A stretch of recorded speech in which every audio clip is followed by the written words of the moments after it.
Good morning students. तो आज हम लोग देख रहे हैं अपने बायोलॉजी के चैप्टर नंबर 2 को, जो कि है कंट्रोल एंड कोऑर्डिनेशन, जिसे हम नियंत्रण एवं समन्वय भी कहते हैं। तो आज हम लोग इसके फर्स्ट पार्ट को शूट कर रहे हैं, देख रहे हैं। इसमें हम लोग 16 क्वेश्चंस की प्रैक्टिस करेंगे। बाकी लगभग इतनी, इससे भी ज़्यादा क्वेश्चंस की प्रैक्टिस हम लोग इसके सेकेंड पार्ट में भी करने वाले हैं। तो पहले देखते हैं आज के फर्स्ट पार्ट का फर्स्ट क्वेश्चन। देखिए लिखा हुआ है आपके सामने, वृद्धि हार्मोन स्रावित होता है। तो वृद्धि हार्मोन कहाँ से स्रावित होता है? ये पीयूष ग्रंथि से स्रावित होता है। नंबर 2 देखिए, पादप हार्मोन कौन सा है? तो ऑक्सिन हो, चाहे जिब्रेलिन हो, चाहे साइटोकाइनिन हो, ये सारे ही पादप हार्मोन्स हैं। तो ऑप्शन डी करेक्ट हो जाएगा, ये सभी।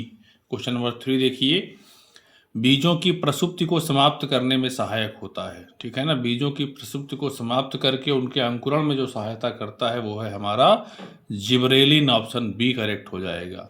क्वेश्चन नंबर 4 देख लिया जी, आपके सामने स्क्रीन पर देखिए लिखा हुआ है 4, संकटकालीन हार्मोन कहलाता है। संकटकालीन हार्मोन कौन सा है?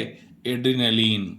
जब भी हम किसी ऐसी स्थिति में आ जाते हैं, ठीक है ना, जो अचानक से इमरजेंसी कंडीशन आती है, आपात स्थितियाँ आती हैं, उसमें यह हार्मोन उत्पन्न होता है, इसीलिए इसे संकटकालीन हार्मोन कहते हैं। एड्रेनलिन। ऑप्शन ए करेक्ट हो जाएगा।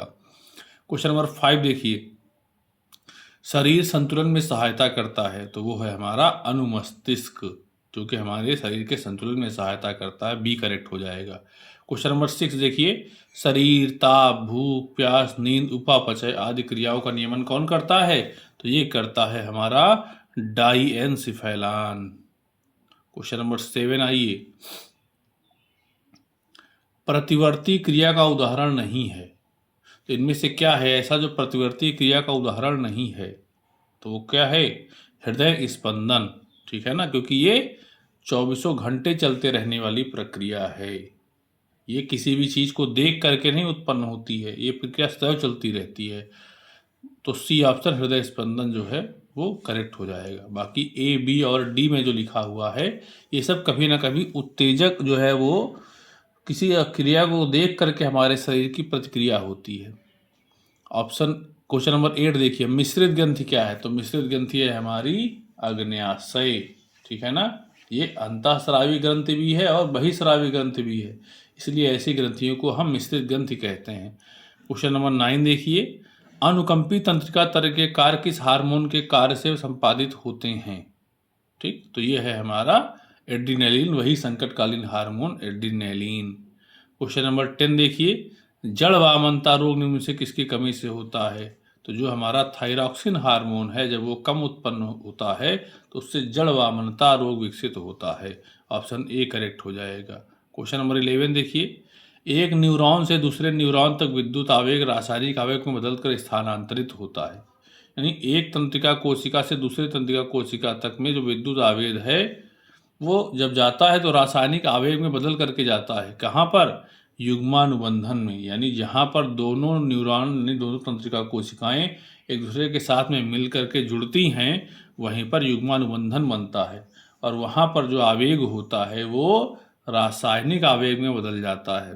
क्वेश्चन नंबर 12 देखिए, फलों को कृत्रिम रूप से पकाने के लिए आजकल किसका प्रयोग किया जा रहा है? वो है एथिलीन का। ठीक है ना, जिसका सूत्र C2H4 होता है, जिसका IUPAC नाम एथीन है।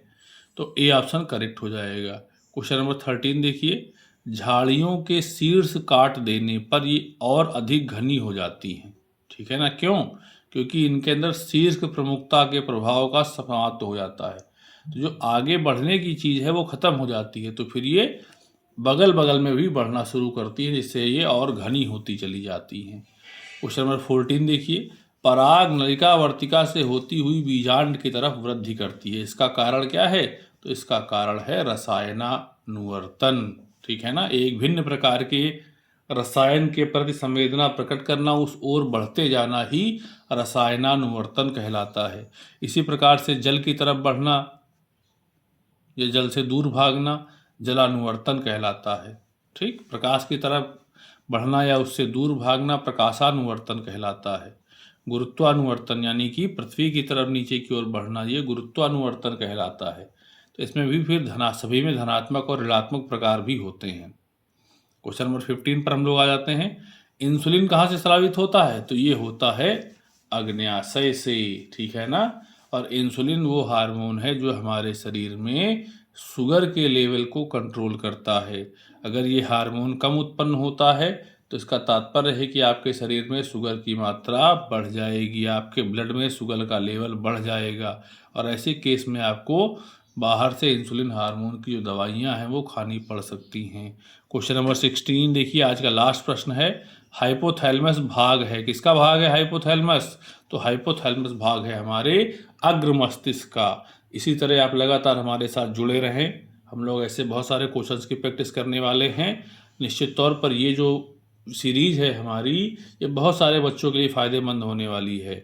चाहे वो सक्सेसफुल करियर किसी भी फील्ड में अपना सेट करना चाहते हैं तो वो यहाँ से साइंस के क्वेश्चंस की प्रैक्टिस कर सकते हैं। ये उनके लिए बहुत ही ज़्यादा यूजफुल रहने वाला है। Thank you so much for connecting with us.